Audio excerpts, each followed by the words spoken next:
আসসালামু আলাইকুম রহমতুল্লাহ। প্রিয় শিক্ষার্থীবৃন্দ, আজকে আমি তোমাদেরকে ম্যানেজমেন্ট অ্যাকাউন্টিংয়ের স্ট্যান্ডার্ড কস্টিং এই অধ্যায়টা শুরু করেছিলাম গত ক্লাসে আমরা সূত্র আলোচনা করেছি। আজকে এই সূত্রের উপর ভিত্তি করে প্রাথমিক যে অঙ্কগুলো আছে এই অঙ্কগুলো থেকে একটা অঙ্ক করে দিচ্ছি। জাস্ট সূত্রের প্রয়োগটা আমাদের কীভাবে করতে হয় এবং সেটা এক প্রকার ম্যাটেরিয়ালের ক্ষেত্রে কীভাবে করতে হয় এটা নিয়ে আমি আলোচনা করছি। এটা নিয়ে আজকে আমি একটা অঙ্ক করাচ্ছি। Problem 1. দেখো, the following data apply to the production of a standard product known as PX. Standard quantity 1000 kg of material M. Standard price per kg টাকা 2.40. During a certain month 1150 kg of material M was actually used and the actual price paid for material M was টাকা 2.60 per kg। এখানে বললো কি যে PX নামে একটা পণ্য উৎপাদন করছে and স্ট্যান্ডার্ড কোয়ান্টিটি, আমরা এই পণ্যটা উৎপাদন করতে গিয়ে ওরা স্ট্যান্ডার্ড কোয়ান্টিটির পরিমাণ দিয়েছে কত 1000 কেজি, আর স্ট্যান্ডার্ড প্রাইস সেই ক্ষেত্রে কত ছিল পার কেজি 2.40।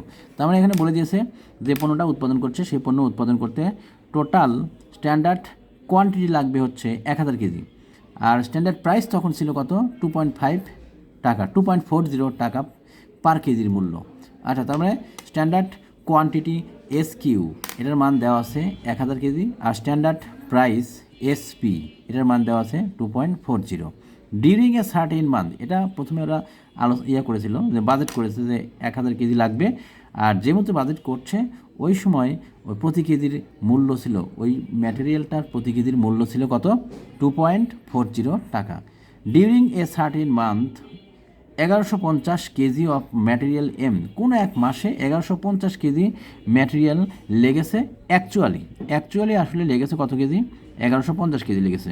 আর যখন উৎপাদন করছে 1150 কেজি যে ম্যাটেরিয়াল লেগেছে সেই ম্যাটেরিয়ালের দাম ওই মুহূর্তে ছিল কত টাকা 2.60 টাকা। তার মানে এটা অ্যাকচুয়াল প্রাইস, আর এই 1150 কেজি এটা হচ্ছে অ্যাকচুয়াল কোয়ান্টিটি।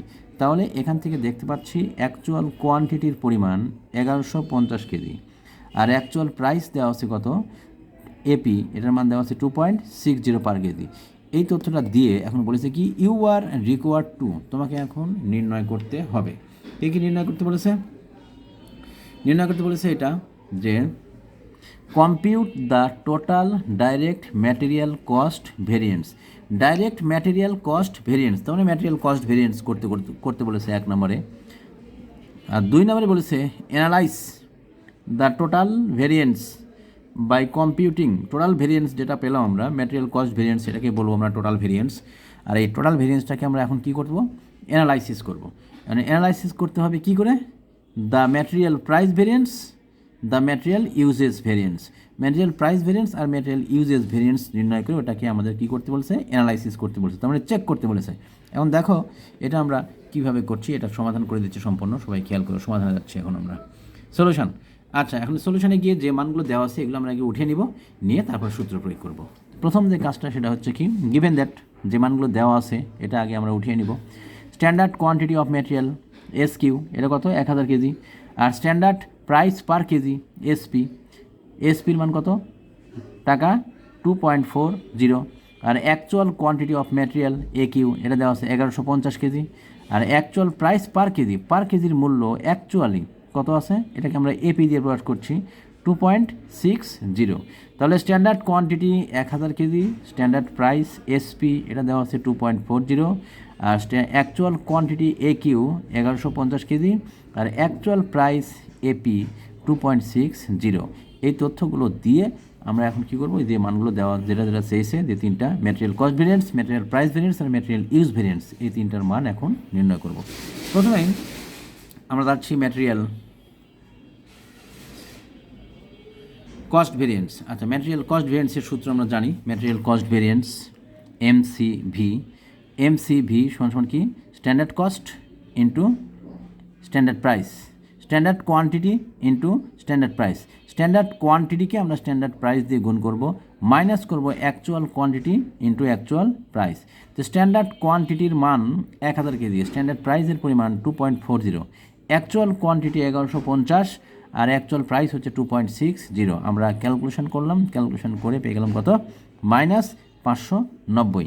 এখন যেহেতু মাইনাসে আসছে তাহলে এটাকে বলবো আমরা কি, আনফেভারেবল। এখন আনফেভারেবল আর ফেভারেবলটা আসলে কি, আমরা স্ট্যান্ডার্ড যে মানটা প্রথমে অনুমান করে কোনো একটা উৎপাদনকারী প্রতিষ্ঠান স্ট্যান্ডার্ড মান যেটা প্রথমেই ধরে নেয়, সেই স্ট্যান্ডার্ড মান থেকে অ্যাকচুয়াল মানের যে পার্থক্যটা আসে, সেই পার্থক্যটা স্ট্যান্ডার্ড মান থেকে অ্যাকচুয়াল মানটা বাদ দেওয়ার পর সেই পার্থক্যটা যদি পজিটিভে আসে তাহলে সেটাকে বলবো ফেভারেবল। তার মানে আগে যেটা বাজেট করেছিল বাজেট থেকে কম পরিমাণ যদি খরচ হয় তাহলে সেই খরচটাকে বলবো আমরা কি, সেই খরচের পার্থক্য তখন কি আসবে, পজিটিভে আসবে। আর পজিটিভে আসলে সেটাকে বলবো আমরা কি, ফেভারেবল, মানে অনুকূল। আর যদি নেগেটিভে আসে, মানে আগে অনুমান যখন করেছিল স্ট্যান্ডার্ড মান, সেই স্ট্যান্ডার্ড মান থেকে অ্যাকচুয়াল মানটা বাদ দিয়ে যদি নেগেটিভ মানটা আসে, তার মানে অনুমান করা মান থেকে অ্যাকচুয়াল মানটা যদি বড় হয় তাহলে রেজাল্টটা নেগেটিভ আসবে। আর যখনই নেগেটিভ রেজাল্ট আসবে, নেগেটিভ আসলে আমরা ওটাকে কী ধরবো, আনফেভারেবল। ঠিক আছে, তাহলে আমরা দেখতে পাচ্ছি স্ট্যান্ডার্ড মান থেকে অ্যাকচুয়াল মান বাদ দেওয়ার পর যদি আমরা প্লাসে পাই রেজাল্ট তাহলে বলবো ফেভারেবল। আর স্ট্যান্ডার্ড মান থেকে অ্যাকচুয়াল মান বাদ দেওয়ার পর যদি মানটা নেগেটিভে আসে তাহলে বলবো কি, আনফেভারেবল। এখন আমরা এখানে যে বিয়োগফলটা পেয়েছি সেটা কি, মাইনাসে আসছে, সুতরাং এটাকে বলবো আনফেভারেবল বা অ্যাডভার্সও অনেক সময় বলা হয়। তা আনফেভারেবল আমরা লিখলাম, আনফেভারেবল ব্র্যাকেটের মধ্যে ইউ দিয়ে প্রকাশ করব। এবার আমরা করলাম ম্যাটেরিয়াল কস্ট ভেরিয়েন্স, এবার যাচ্ছি আমরা ম্যাটেরিয়াল প্রাইস ভেরিয়েন্সে।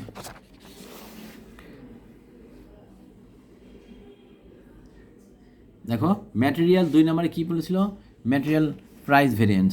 আমরা এখন লিখছি ম্যাটেরিয়াল প্রাইস ভেরিয়েন্স, এমপিভি বা material price variance. Material price ভেরিয়েন্সের সূত্র কি, এমপিভি সমান AQ, actual quantity into standard price minus actual price. Actual quantity কত, 1150 কেজি দেওয়া আছে আমাদের অঙ্কে, তুললাম। আর স্ট্যান্ডার্ড প্রাইসের পরিমাণ দেওয়া আছে 2.40, অ্যাকচুয়াল প্রাইসের পরিমাণ দেওয়া আছে 2.60। পার্থক্য করলাম, গুণ করে পাচ্ছি কত, এখানে -230। এটাও যেহেতু মাইনাসে আসছে সুতরাং এটাকে বলবো কি আমরা, আনফেভারেবল। মাইনাসে আসলেই এটাকে বলবো আনফেভারেবল, তো এটা আমরা আনফেভারেবলই পেলাম। এবার material usages variance, MUV, material use variance, MEV সমান এসপি মানে standard price into standard quantity minus actual quantity, S Q minus A Q. এসপির পরিমাণ কত, 2.40, আর স্ট্যান্ডার্ড কোয়ান্টিটি কত, 1000, অ্যাকচুয়াল কোয়ান্টিটি কত, 1150। বাদ দিলাম, বারটার দিয়ে গুণ করে আমরা মাইনাস পেলাম, এই মানটাও মাইনাসে আসলো। যেহেতু মাইনাসে পেয়েছি -360, সুতরাং এটাকে বলবো কি, আনফেভারেবল। এখন আমরা যে মানগুলো বের করলাম এটা ঠিক আছে কিনা এটা আমরা এখন কি করব, চেক করব। এখন চেকটা যেহেতু এখানে এক প্রকার ম্যাটেরিয়ালই প্রয়োজন হয়েছে, সুতরাং চেক আসবে প্রথম আমরা যে সূত্রটা লিখছিলাম, সূত্রের মধ্যে প্রথম যে চেকটা ছিল সেই চেকটা আমাদের এখানে করতে হবে। তো প্রথম চেক ছিল এরকম, ম্যাটেরিয়াল কস্ট ভেরিয়েন্স সমান material price variance plus material use variance, material price variance plus material use variance. Material cost variance আমরা পেয়েছি -590, আর ম্যাটেরিয়াল প্রাইস ভেরিয়েন্স একটু আগে আমরা পেয়েছি -230, আর ম্যাটেরিয়াল ইউজ ভেরিয়েন্স এই যে এখানে পেয়েছি কত, -360। এখন 590 নিচে নামিয়ে দিলাম, 230 -360, এই দুটো যোগ করলে আমরা পেয়ে যাবো কত, -590। দুই পাশে যেহেতু মিলে গেছে তাহলে অবশ্যই আমাদের ভেরিয়েন্স নির্ণয় করাটা অবশ্যই ঠিক আছে। আজকে এই পর্যন্তই, সবাই ভালো থাকো, আল্লাহ হাফেজ।